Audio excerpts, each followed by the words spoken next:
Welcome to the insulin.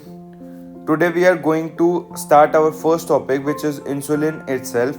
So pancreas consists of exocrine part and the endocrine part. Exocrine part is 99% and endocrine part is 1% only.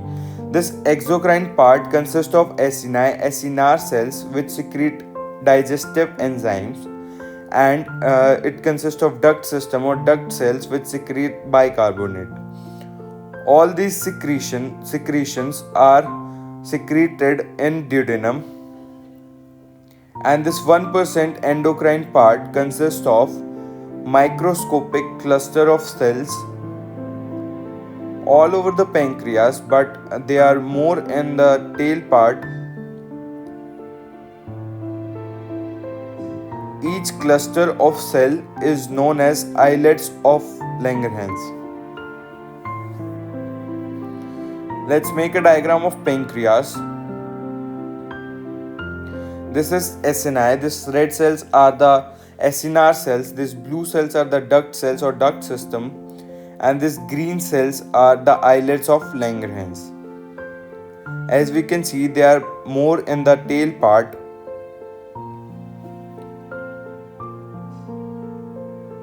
So this is the overview of pancreas. Now, islets of Langerhans has 4 types of cells. All of these 4 cells secrete peptide hormones. These are alpha or A cell, beta or B cell, delta or D cell, PP or F cells.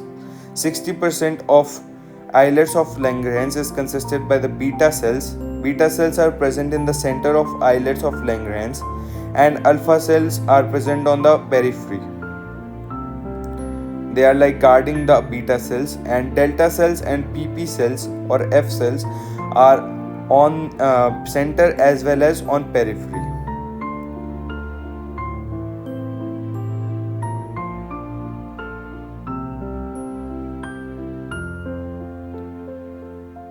Now let's make some key points.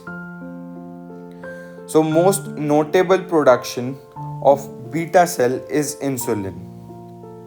Beta cell secrete insulin and C-peptide in equimolar amount. It means it secrete in the same amount as insulin.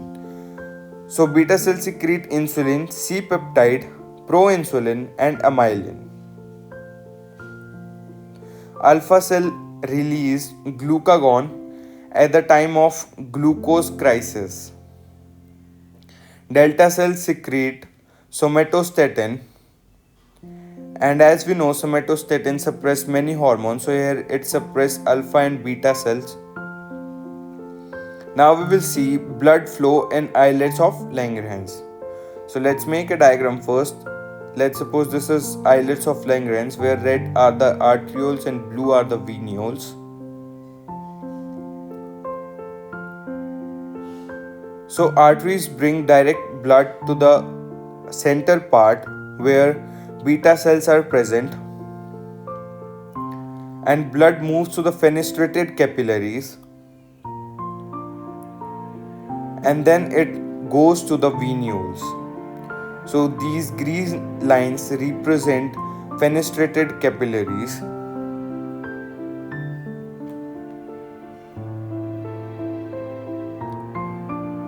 Now, when insulin is released by beta cells, it enters fenestrated capillaries, and as blood is moving towards periphery or towards the alpha cells, high concentration of insulin is moving towards the alpha cells.